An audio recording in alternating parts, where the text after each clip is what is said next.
हाँ भाई इधर शक्ल दिखाओ, अभी डलेगी इंस्टाग्राम पे। हाँ डाल दो। हाँ अभी तुम्हारे पेरेंट्स को बताएंगे जो तुम बदतमीजी कर रहे हो। तुम जैसे लड़कों की वजह से ना देश खराब हो रहा है, बेवकूफो। तुम्हारी भी बहन हो रही भैया। हाँ पुलिस बुला लो। हाँ बुला लो। नमस्ते, मैं हूं काजल कुमारी और आप देख रहे हैं एनबीपी न्यूज।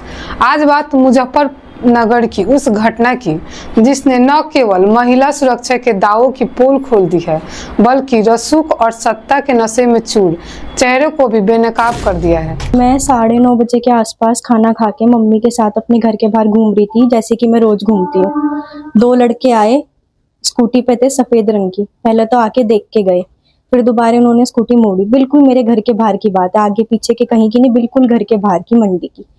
उन्होंने स्कूटी रोकी, कहा यहाँ क्यों खड़ी है। मैंने कहा ये मेरा घर है। मेरी मम्मी बोली तू ये ऐसे क्यों बोल रहा है मेरी लड़की से। तो कहने लगा कि मेरे साथ गंदी गंदी बात करने लगा, मैं नहीं बता पाऊंगी। बहुत गंदी गंदी गालियां देने लगा, माँ बहन की उल्टी सीधी बदतमीजी करने लगा, ऐसी बात करने लगा जो मैं बोल भी नहीं सकती।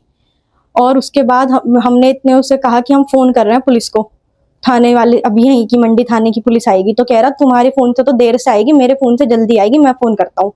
मैंने उनकी वीडियो भी बनाई। एक उसमें मुंह भी छुपा रहा था, दूसरा कह रहा मुंह क्यों छुपा रहा है, तेरे भाई का हिसाब है, मुंह दिखा, तू कुछ नहीं बिगाड़ सकता कोई भी हमारा।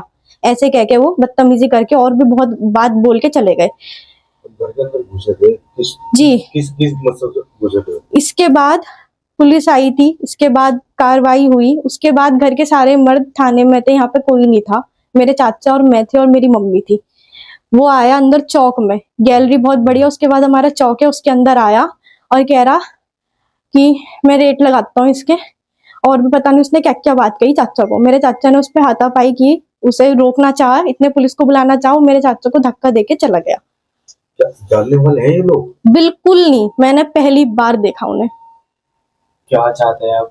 मैं चाहती हूँ कार्रवाई हो, ज्यादा से ज्यादा हो। योगी सरकार में रह के भी अगर ये कार्रवाई नहीं हो सकती तो फिर कुछ नहीं। एक ऐसी घटना जहां न्याय और कानूनी व्यवस्था के बीच की जंग सोशल मीडिया की दहलीज पर पहुंच गई है।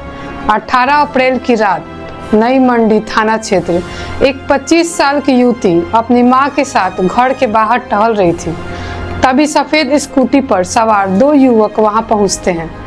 इनमें से एक चेहरा जाना पहचाना है, पूर्व कैबिनेट मंत्री सुधीर बलियान का बेटा आर्यमन रघुवंशी, साथ में उसका दोस्त शौर्य गुप्ता। आरोप है कि इन दोनों ने न केवल उन महिलाओं पर भद्दी टिप्पणियां की, बल्कि विरोध करने पर गंदी गालियां भी दी। इतना ही नहीं, ये दबंग युवती के घर के आंगन तक घुस आए और परिजनों के साथ हाथापाई की। सोशल मीडिया न्याय का हथियार, लेकिन एक बार अपराधी एक बात भूल गए। पीड़िता ने अपनी सुरक्षा की परवाह न करते हुए मोबाइल से पूरी घटना का वीडियो रिकॉर्ड कर लिया। यह वीडियो जैसे ही सोशल मीडिया पर वायरल हुआ, पुलिस महकमे में हड़कंप मच गया। आज के दौर में यह साबित हो गया है कि नागरिकों का जागरूक होना और डिजिटल साक्ष्य न्याय की प्रक्रिया में सबसे बड़ी कड़ी है। कानून, जमानत और विवाद पुलिस ने तत्परता दिखाते हुए आर्यमन और शौर्य को गिरफ्तार किया।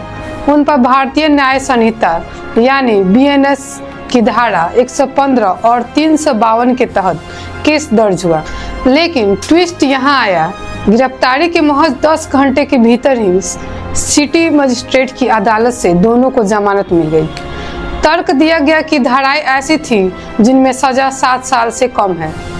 अब सवाल यह उठ रहा है कि क्या रसूखदारों के लिए कानून का दरवाजा इतनी आसानी से खुल जाता है। यह घटना केवल एक छेड़छाड़ का मामला नहीं है, बल्कि यह महिलाओं के मन में व्याप्त उस डर की कहानी है जो उन्हें रात में अपने ही घर के बाहर टहलने से रोकता है। विशेषज्ञों का मानना है कि ऐसे हादसों में से महिलाओं में PTSD और मानसिक अवसाद का खतरा बढ़ जाता है। मुजफ्फरनगर की यह घटना एक चेतावनी है, चेतावनी प्रशासन के लिए कि कानून का खौफ अपराधियों में होना चाहिए, चेतावनी उस समाज के लिए कि रसूख किसी को कानून से ऊपर नहीं बनाता। हाँ भाई इधर शक्ल दिखाओ, अभी डलेगी इंस्टाग्राम पे। हाँ डाल दो। हाँ अभी तुम्हारे पेरेंट्स को बताएंगे जो तुम बदतमीजी कर रहे हो। तुम जैसे लड़कों की वजह से ना देश खराब हो रहा है, बेवकूफो। तुम्हारी भी बहन हो रही भैया। हाँ हाँ बुला लो। अगर वो वीडियो ना होता तो शायद यह खबर भी फाइलों में दबकर रह जाती। वक्त आ गया है कि फास्ट ट्रैक अदालतों के जरिए ऐसे मामलों में मिसाल कायम की जाए। कैमरा पर्सन पवन कुमार के साथ मैं हूं काजल कुमारी। आप देख रहे हैं NBP न्यूज़।